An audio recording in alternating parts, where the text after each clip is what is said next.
20 লক্ষ টাকা মিতালি গ্রুপের ব্যবস্থাপনা পরিচালক সৈয়দ এহসান আব্দুল্লাহ নিকট বনানী থানা পুলিশ গ্রেফতার করে বিজ্ঞ আদালতে প্রেরণ করেন। বিজ্ঞ আদালত আসামির জামিন নামঞ্জুর করে জেল হাজতে প্রেরণের নির্দেশ দিয়েছে।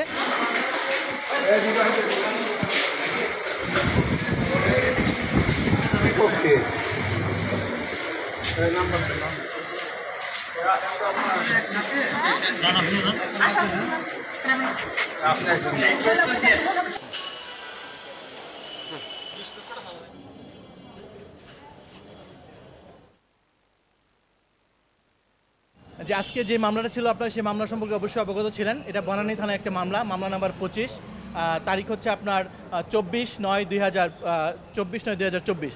এই মামলাটার ঘটনার তারিখ ছিল 13/9/2024। পরবর্তী সময় আজকের এই মামলার যিনি বাদী সৈয়দ এহসান আব্দুল্লাহ, উনি এই মামলাটা দায়ের করেছিলেন 143, 448, 385 এবং 506 সাবসেকশন 2 দ্বারা এই মামলাটি দায়ের করেন। এই মামলার 4 জন আসামি ছিলেন। একজন আসামি নাজিমা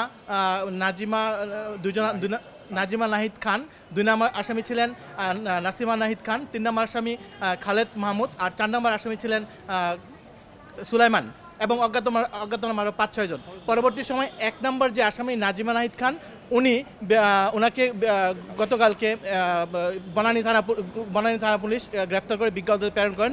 বিজ্ঞ আদালতে আসার পরে আসামি পক্ষের যিনি আইনজীবী ওনারা ছিলেন, আমরা বাদী পক্ষের আইনজীবী হিসেবে আমরা ছিলাম। পরবর্তী সময় বিজ্ঞ আদালত আসামি পক্ষ এবং বাদী পক্ষ দুই পক্ষকে শুনে বিজ্ঞ আদালত আসামির জামিন নামঞ্জুর করে জেল হাজতে প্রেরণের নির্দেশ দিয়েছে এবং এই মামলাটা অধিকতর শুনানির জন্য আগামী 29/9/2024 তারিখে দিন ধার্য করেছে। এই মামলাটা একটা চাঁদাবাজি মামলা। আমাদের যে সৈয়দ এহসান আব্দুল্লাহ, উনি মিতালি গ্রুপের উনি ব্যবস্থাপনা পরিচালক। ওনার কাছে এই যে আসামি, বিশেষ করে 1 নম্বর আসামি, উনি 20 লক্ষ টাকা চাঁদা চেয়েছিলেন। সেই সুবাদে চাঁদা চাওয়ার প্রেক্ষিতে ওনার বাসায় এই ঘটনা উনি 10-12 জন লোক নিয়ে 13 তারিখে 13/9/2024 তারিখ রাত্রে 8:20 ওনার বাসায় হাজির হওয়ার পরে পরবর্তী সময় এই ভাঙচুর শুরু করে। এক পর্যায়ে এই ঘটনার প্রেক্ষিতে আজকের এই মামলাটার উৎপত্তি ছিল। এটা একটা চাঁদাবাজির মামলা। 20 লক্ষ টাকা চাঁদা দাবি করেছিল মিতালি গ্রুপের 20 লক্ষ টাকা মিতালি গ্রুপের ব্যবস্থাপনা পরিচালক সৈয়দ এহসান আব্দুল্লাহ নিকট।